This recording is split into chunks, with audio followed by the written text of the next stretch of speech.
നമസ്കാരം. പ്രാദേശിക വാർത്തകൾ.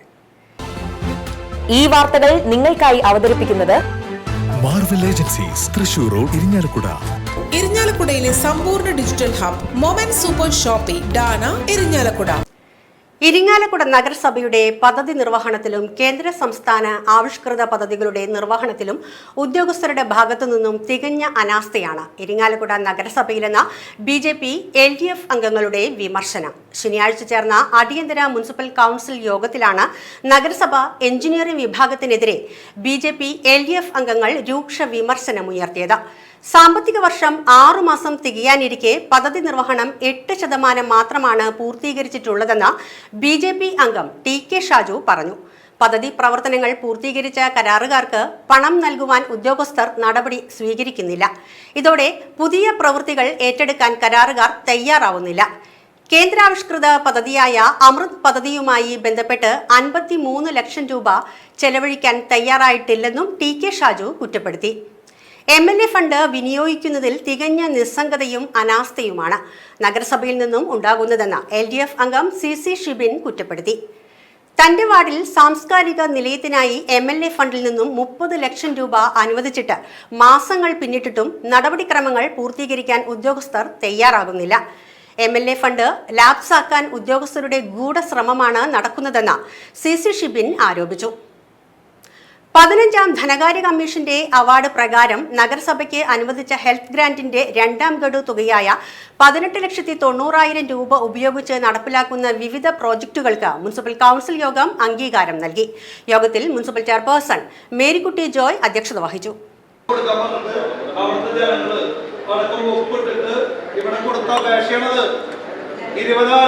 ഗ്യാസ് മാർട്ടില് ഇവിടെ കാലത്ത് ഇതേവരെ MT ഓഫീസിക്കും ജില്ലാ പ്ലാനിംഗ് ഓഫീസിലേക്കും ഇതുമായി ബന്ധപ്പെട്ട് ഒരു പ്രൊജക്ട് തയ്യാറാക്കുകയോ റിപ്പോർട്ട് തയ്യാറാക്കുകയോ ഇന്നലെ ഇതുമായി ബന്ധപ്പെട്ട് ഇവിടുത്തെ ഒരു പ്രമുഖ പത്രം മാധ്യമം ഇവിടുത്തെ ചെയർപേഴ്സണെയും സെക്രട്ടറിനെയും വിളിച്ചു. ഇത് എന്തുകൊണ്ട് നിങ്ങൾ അറിയുന്നില്ല എന്ന് പറയുന്നത് ഗ്യാസ് മാർട്ട് ഡിപ്പാർട്ട്മെന്റ് അറിയുന്നില്ലേ? ഇതെന്തെങ്കിലും മോണിറ്ററിംഗ് ഞാൻ ചോദിക്കണേ.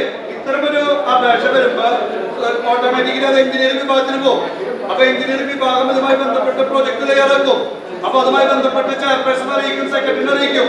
ഇത് അത്ര വലിയ പറമ്പൊന്നല്ലാതെ ഏറി വന്നൊരു 10 സെന്റ് സ്ഥലമുള്ളോ ഞാൻ വേണമെങ്കിൽ ചെയർപേഴ്സൺ തരാം. എങ്ങനെയാണ് ഉദ്യോഗസ്ഥർ തീരുമാനിക്കുന്നത്? ഇവിടെ എന്തിനാണ് സമയമാണെങ്കിൽ അതിന്റെ ചെയർപേഴ്സൺ എന്തിനാ, അതിന്റെ പൊതുമരാമത്ത് സ്റ്റാൻഡിംഗ് ചെയർമാൻ എന്തിനാ? ഉദ്യോഗസ്ഥർ തന്നെ കൈകാര്യം ചെയ്യട്ടെ. വളരെ മോശമാണ് ചെയർപേഴ്സൺ. ഒരു കൗൺസിലറാണോ തീരുമാനിക്കുന്നത്? ഒരു മുനിസിപ്പാലിറ്റിയിലെ സ്റ്റാഫാണ് ചെയ്യുന്നത്. വെറും ഒരു മുനിസിപ്പാലിറ്റിയിൽ ഇങ്ങനെയുള്ള മുനിസിപ്പാലിറ്റി 10 ഓഫീസർമാര്, ഒരു AE, ഒരു AXC, 12, പിന്നെ 3 ക്ലർക്കുമാര്, 15, 2 ഓയർമാര്, 17 സ്റ്റാഫുകള് ഒരു കെട്ടിട മുറിയിനുള്ളിൽ ഇരുന്നിട്ടാണ് നമ്മുടെ പ്രവർത്തനങ്ങൾ 8% എക്സ്പെൻഡിച്ചർ റിപ്പോർട്ട്. അത് ആലോചിച്ചു പോകണം. സംസ്ഥാനത്തെ ഏറ്റവും കൂടുതൽ ഓഫീസർമാരുള്ള നഗരസഭ ഇരിങ്ങാലക്കുട മുനിസിപ്പാലിറ്റി, ഏറ്റവും കൂടുതൽ ഓഫീസർമാരുള്ള സഭ ഇരിങ്ങാലക്കുട നഗരസഭ. നാളെ മുതൽ ചെയർപേഴ്സൺ ഒന്നില്ലെങ്കിൽ കൂടെ പ്രവർത്തനം ചെയ്യാൻ ആർജനില്ലെങ്കിൽ ഞാൻ വീണ്ടും പറയും, നിങ്ങൾ നമുക്കത് ഫണ്ട് വന്നിരുന്നു. അത് പെട്രോളിയം ഇന്ത്യൻ ഓയിൽ CSR ഫണ്ടാണ് വന്നത്. അത് അപ്പൊ മറ്റേ വർക്ക് നടക്കുന്നതിന്റെ കൂട്ടത്തിലായിരിക്കും എന്നുള്ളതാണ് നമ്മൾ ചിന്തിച്ചിരിക്കുന്നത്. മന്ത്രി MP നമുക്ക് തന്നു എന്നുള്ളത് എന്നോടൊട്ട് ചോദിച്ചിട്ടുമില്ല. വാതിൽമാടൻ കോളനിക്ക് വേണ്ടി എന്നോട് അതിനെ കുറിച്ച് പറഞ്ഞിട്ടുമില്ല, ഒന്നുമില്ല. ഞാൻ ഇന്നലെ എന്നോടിപ്പോ ചാർജേട്ടൻ പറഞ്ഞപ്പോഴാണ് അങ്ങനെ ഒരു സംഭവം ചെയർപേഴ്സണെ അറിയിച്ചു. ചെയർപേഴ്സൺ പറഞ്ഞിട്ടുള്ളൂ, എന്നെ അറിയിച്ചിട്ടില്ല, ഞാൻ കേട്ടിട്ടില്ല അങ്ങനെ ഒരു സംഭവം. പിന്നെ ഞാൻ പറഞ്ഞിട്ട് കൂടുതൽ അന്വേഷിച്ചപ്പോ ഇവിടെ കുറച്ച് ജനങ്ങൾ വന്ന് ഒരു മെമ്മോറാൻഡം 50 ലക്ഷം MP തരുമെന്നും പറഞ്ഞ് കൊടുത്ത് അത് വന്നിട്ടുണ്ട്. പക്ഷെ അത് നമ്മളിങ്ങനെ കുറെ പേര് ഇങ്ങനെ കൊണ്ടുവന്ന് പറഞ്ഞ് കേട്ട് വരും. അങ്ങനെയാണെങ്കിൽ ഇതോട് ബന്ധപ്പെട്ട നമ്മുടെ ആ വാർഡിന്റെ കൗൺസിലർ, അതുപോലെ മറ്റുള്ളവര് ഒക്കെ ഉണ്ട്, ബന്ധപ്പെട്ട പാർട്ടിക്കാരോ ആരെങ്കിലും ഒന്ന് വന്ന് പറയോ ഒന്നും ചെയ്തിട്ടില്ല. ഇതിനെ കുറിച്ച് ഈ 50 ലക്ഷത്തിന്റെ വർക്ക് വാതിൽ മാടൻ കോളനിയെ കുറിച്ച് ചെയർപേഴ്സൺ സ്ഥാനത്ത് ഞാൻ പറയുന്നു, ഇതറിഞ്ഞിട്ടില്ല. ജോലിക്ക് നിൽക്കുന്ന വീട്ടിൽ നിന്നും 9.25 പവൻ സ്വർണ്ണാഭരണങ്ങൾ മോഷ്ടിച്ച കേസിൽ ജോലിക്കാരിയെ പോലീസ് അറസ്റ്റ് ചെയ്തു. കടുപ്പശ്ശേരി സ്വദേശി കിഴുവാട്ടിൽ വീട്ടിൽ 54 വയസ്സുള്ള അജിതയെയാണ് തൃശൂർ റൂറൽ പോലീസ് സംഘം അറസ്റ്റ് ചെയ്തത്. കടുപ്പശ്ശേരി കച്ചേരിപ്പടി സ്വദേശി തവളക്കുളങ്ങര വീട്ടിൽ നിധിന്റെ വീട്ടിൽ നിന്നുമാണ് കഴിഞ്ഞ സെപ്റ്റംബർ 15-ാം തീയതി സ്വർണ്ണാഭരണങ്ങൾ മോഷ്ടിച്ചത്. നിധിന്റെ അമ്മയെ അസുഖം ബാധിച്ച് ആശുപത്രിയിൽ പ്രവേശിപ്പിച്ചതിനെ തുടർന്നാണ് വീട്ടുജോലിക്കായി അജിതയെ നിയോഗിച്ചത്. അജിത വീട്ടിൽ ജോലി ചെയ്തിരുന്ന സമയത്താണ് താക്കോലെടുത്ത് ലോക്കർ തുറന്ന് സ്വർണം മോഷ്ടിച്ചത്.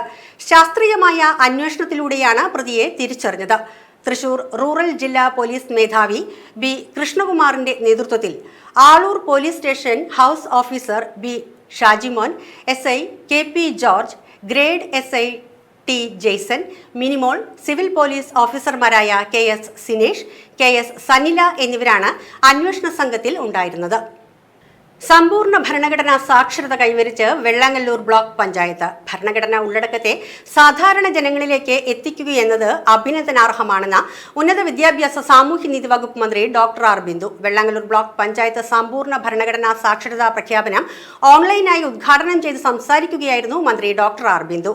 ജില്ലാ പഞ്ചായത്ത് പ്രസിഡന്റ് VS പ്രിൻസ് അധ്യക്ഷത വഹിച്ച ചടങ്ങിൽ കല്ലംകുന്ന് പട്ടികവർഗ ഉന്നതിയിലെ നിവാസികൾക്ക് ഭൂമിയുടെ കൈവശാവകാശ രേഖ ജില്ലാ കളക്ടർ അർജുൻ പാണ്ഡ്യൻ കൈമാറി. വജ്രജൂബിലി കലാകാരന്മാരുടെ ചെണ്ട അരങ്ങേറ്റത്തിന്റെ ഉദ്ഘാടനം ജില്ലാ പഞ്ചായത്ത് വൈസ് പ്രസിഡന്റ് ലതാചന്ദ്രൻ നിർവഹിച്ചു.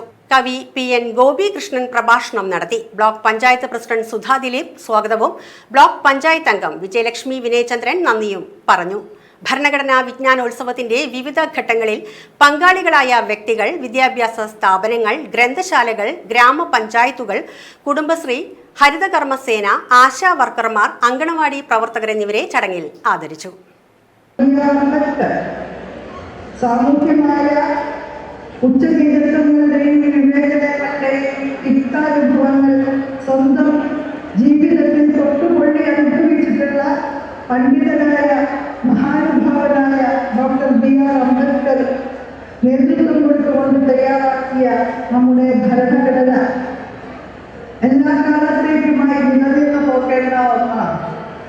ഇന്ത്യയെ പോലെ സമൃദ്ധ വൈരാഗ്യങ്ങളും അനന്ത വൈവിധ്യങ്ങളും നിലനിൽക്കുന്ന ഒരു രാജ്യത്ത് എല്ലാ ജനങ്ങൾക്കും ഒരുപോലെയുള്ള പരിചരണം ലഭിക്കുന്നതിന് തീർച്ചയായും ഭരണഘടനാ മൂല്യങ്ങൾ ശോഷണം കൂടാതെ സംരക്ഷിച്ചു മുന്നോട്ട് പോകുക എന്നുള്ളത് നാം കൃത്യമായി തന്നെ ചെയ്തു മുന്നോട്ട് പോകേണ്ട ഒരു കടമയാണ്. ഭരണഘടനയുടെ കാര്യങ്ങൾ എല്ലാ ജനങ്ങളിലോട്ടും എത്തിക്കുന്ന ഒരു നല്ലൊരു പ്രവൃത്തിയാണ്, മാതൃകാപരമായിട്ടുള്ള പ്രവൃത്തിയാണ് കാഴ്ചവെച്ചത്. പ്രത്യേകിച്ച് കുട്ടികൾ തൊട്ട് പ്രായമായിട്ടുള്ളവർ വരെ എല്ലാ തരത്തിലുള്ളവർക്കും ഇതിനെക്കുറിച്ച് മനസ്സിലാക്കുക എന്നുള്ള ഒരു കാര്യമാണ് ചെയ്തത്. സ്കൂളിലൊക്കെ പഠിക്കുമ്പോഴത്തേക്ക് 10 പേരുള്ള ക്ലാസ്സുകളിൽ നമ്മൾ ഈ കോൺസ്റ്റിറ്റ്യൂഷനെ കുറിച്ച് പഠിക്കുകയുണ്ടാവും, അല്ലാതെ പുസ്തകങ്ങളിലും അതിൻ്റെ ഒരു ഫേസൊക്കെ ഉണ്ടാവും. പക്ഷെ അതിൻ്റെ ഒരു പ്രാധാന്യം മനസ്സിലാവുന്നത് നമ്മൾ വളർന്നു വരുമ്പോഴത്തേക്കും ഓരോ കാര്യങ്ങളിലോട്ട് മനസ്സിലാക്കുമ്പോഴാണ്. അപ്പോൾ ആ ഒരു സമയത്തൊക്കെ നമ്മൾ എക്സാമിന് പ്രിപ്പയർ വേണ്ടിയിട്ട് എക്സാമിന് പഠിക്കാൻ വേണ്ടിയിട്ട് പഠിക്കുന്ന ഒരു രീതിക്കാണ് പഠിക്കുന്നത്. പക്ഷെ അത് മാറിയിട്ട് അതിനെ മനസ്സിലാക്കിക്കൊണ്ട് അതിൻ്റെ ഇമ്പോർട്ടൻസ് മനസ്സിലാക്കിക്കൊണ്ട് പഠിക്കണം എന്നുള്ളത് ഈ ഒരു ക്യാമ്പയിനിലൂടെ മനസ്സിലായിട്ടുണ്ടാവും.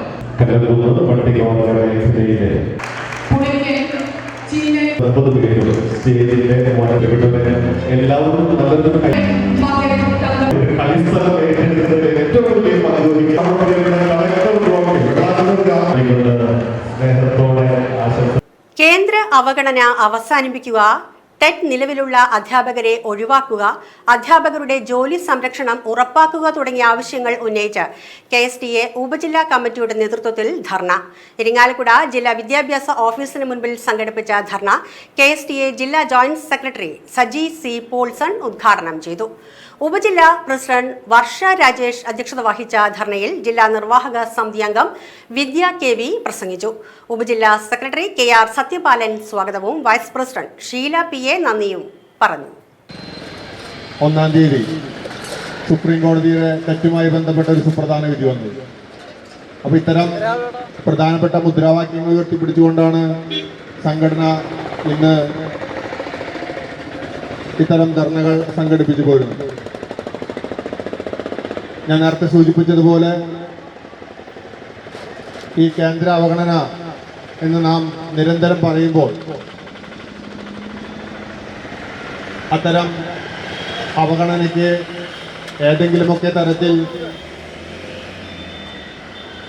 അതിൻ്റെ ദൂഷ്യഫലങ്ങൾ അനുഭവിച്ചവരായിരിക്കാം എനിക്ക് മുമ്പിലിരിക്കുന്നത്.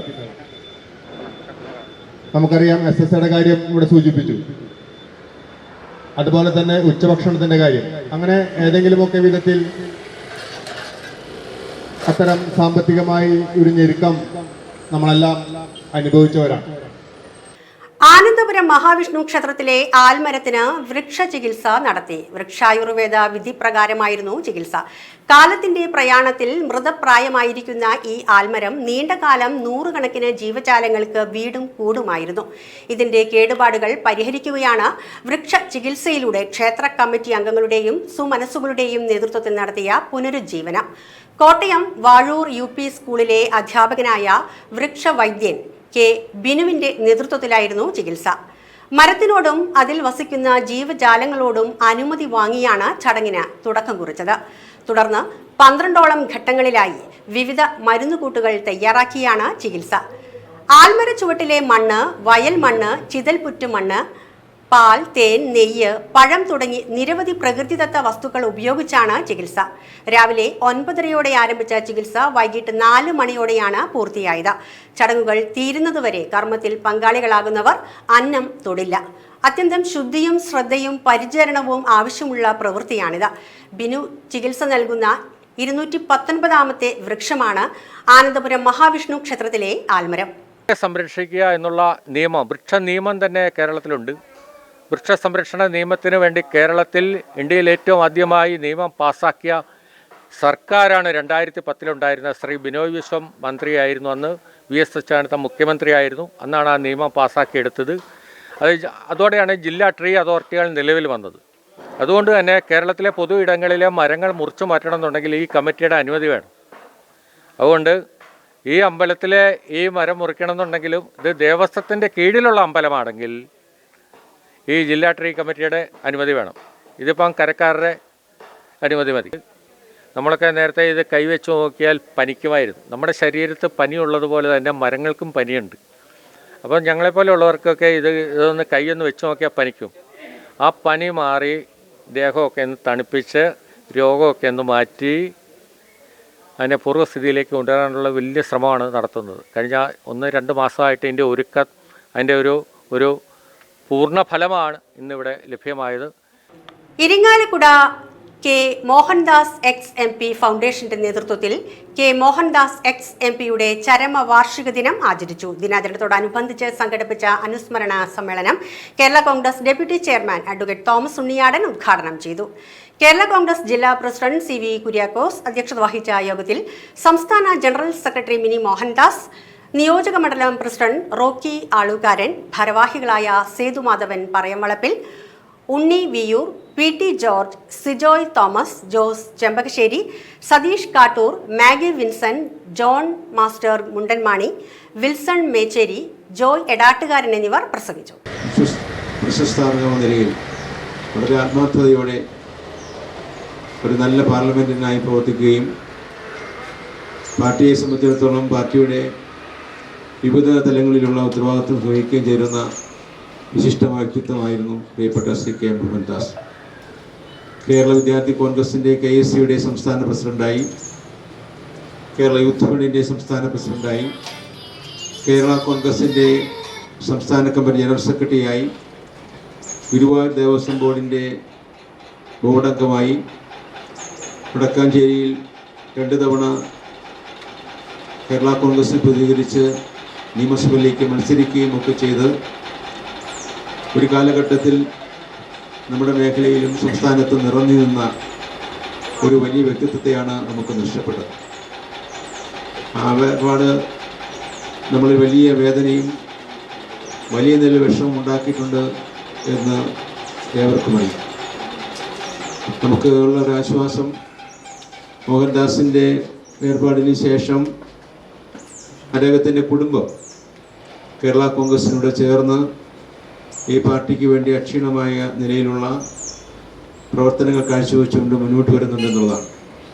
അതിൽ പ്രത്യേകിച്ച് പ്രിയപ്പെട്ട മിനി മോഹൻദാസ് ടീച്ചർ മോഹൻദാസിൻ്റെ വേർപാടിനെ തുടർന്ന് പാർട്ടിയിൽ വളരെ സജീവമായി വരികയും എപ്പോഴും പാർട്ടി പ്രവർത്തനത്തിന് വലിയ നിലയിലുള്ള സംഭാവന നൽകിക്കൊണ്ട് മുന്നോട്ട് പോവുകയും ചെയ്യുന്ന വ്യക്തിത്വമാണ്. ഇരിങ്ങാലക്കുട കണ്ടേശ്വരം ത്രിവേണി നഗറിൽ പൊയ്യാറ വീട്ടിൽ ചന്ദ്രൻ അന്തരിച്ചു. 75 വയസ്സായിരുന്നു. സംസ്കാരം നടന്നു. മുൻ മുനിസിപ്പൽ കൗൺസിലർ ശോഭന ഭാര്യയും നിഷ, നിജേഷ് എന്നിവർ മക്കളുമാണ്. അജിത്, ശ്രീലക്ഷ്മി എന്നിവർ മരുമക്കളാണ്. ഇരിങ്ങാലക്കുട ദാസ് ടൈംസ് ഉടമ എടക്കുളം അമ്മനത്ത് ശിവദാസന്റെ മകൻ ധനേഷ് ദാസ് അന്തരിച്ചു. 35 വയസ്സായിരുന്നു. സംസ്കാരം ഞായറാഴ്ച രാവിലെ 11-ന് വീട്ടുവളപ്പിൽ നടക്കും. ഓമന അമ്മയും ധന്യ സഹോദരിയുമാണ്. ഇതോടെ വാർത്തകൾ കഴിഞ്ഞു. നമസ്കാരം.